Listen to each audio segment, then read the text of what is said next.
Baie welkom by die voorlesing van die Afrikaanse Sabbatskoolles vir blindes en swaarsiendes. Hierdie lesse word voorsien deur die Wêreldkonferensie van die Sewende Dag Adventiste Kerk.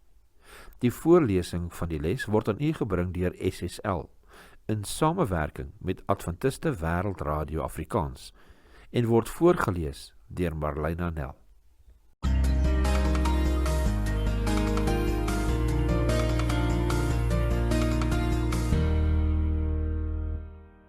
Maandag 26 Januarie.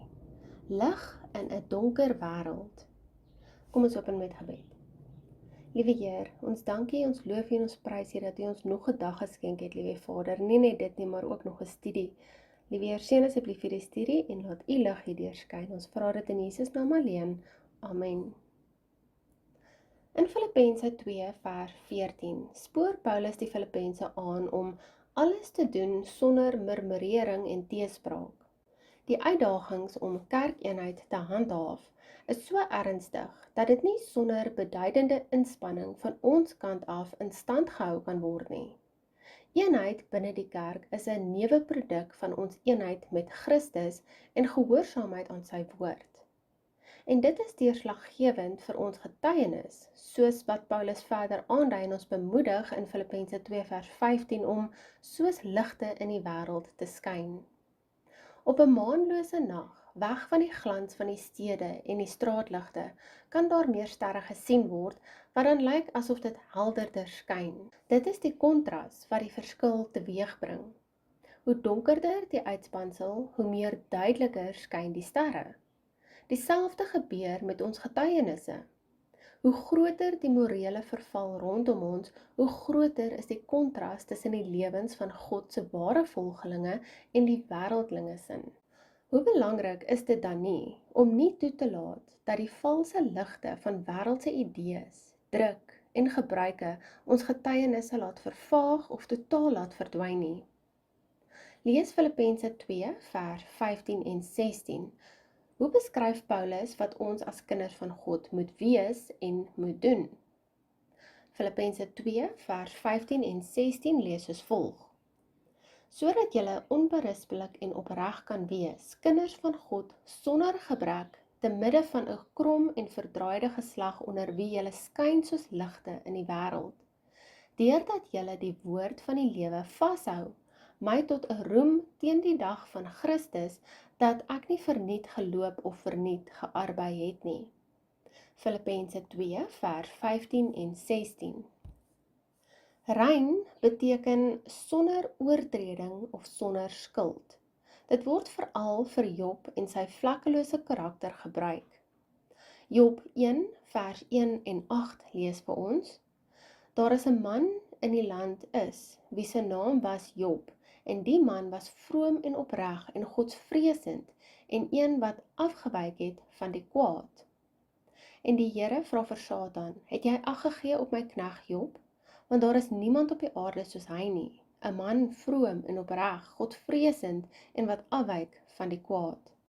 Job 2 vers 3 lees, en die Here vra vir die Satan, het jy ag gegee op my knegt Job? Want daar is niemand op die aarde soos hy nie, 'n man vroom en opreg, godsvreesend en wat afwyk van die kwaad.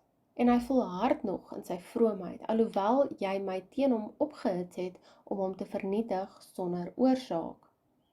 Ons lees ook Job 11 vers 4.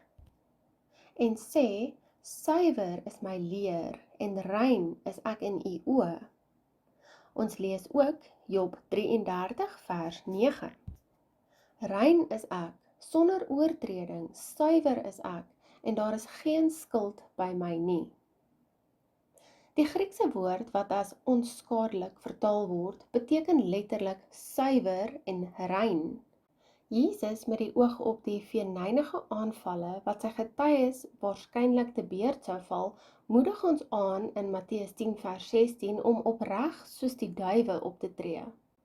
Net so spoor Paulus ons aan in Romeine 16 vers 19 om onskuldig teenoor wat sleg is op te tree. Ons moderne mediakanale is nie bekend vir rein, opbouende en inspirerende aanbiedings nie. Gedurende tye soos hierdie is Dawid se aanbeveling vir 'n goeie gewoonte om te volg in Psalm 101 vers 3: Ek stel geen lae dinge voor my oë nie. Ons moet nooit bang wees om anders te wees nie. Dit wat ons glo, moet ons meer en meer afsonder. Die doel is om, soos Filippense 2 vers 15 lees, soos ligte in die wêreld te skyn. Die enigste manier om dit te doen is om gelykvormigheid aan hierdie wêreld te verwerp, soos Romeine 12 vers 2 dit sê, deurdat Filippense 2 vers 16 julle die woord van die lewe vashou. Ons keuses bepaal of ons die dag van Christus in sig hou en of ons verniet geloop het. Ons vergelyk Filippense 2 vers 16 met 1 Korintiërs 9 vers 24 tot 27. Filippense 2 vers 16 lees: Deurdat julle die woord van die lewe vashou, my tot 'n roem teen die dag van Christus, dat ek nie verniet geloop of verniet gearbei het nie. 1 Korintiërs 9 vers 24 tot 27 lees: Weet julle nie dat die wat op die baan hardloop, wel almal hardloop, maar dat een die prys ontvang nie? Hardloop so, dat julle dit sekerlik kan behaal. En elkeen wat aan 'n wedstryd deelneem, onthou hom in alles, hulle nogal om 'n verwelklike krans te ontvang, maar ons 'n onverwelklike. Ek hardloop dan soos een wat nie onseker is nie. Ek slaan met die vuis soos een wat nie in die lug slaan nie, maar ek kastei my liggaam en maak dit diensbaar, dat ek nie miskien terwyl ek vir 'n ander gepreek het, self verwerplik sou wees nie. 1 Korintiërs 9 vers 24 tot 27. Indien daar gedeeltes van jou lewe is wat jy as wêrelds beskou, en heel waarskynlik is daar, hoe kan jy daarvan gereinig word?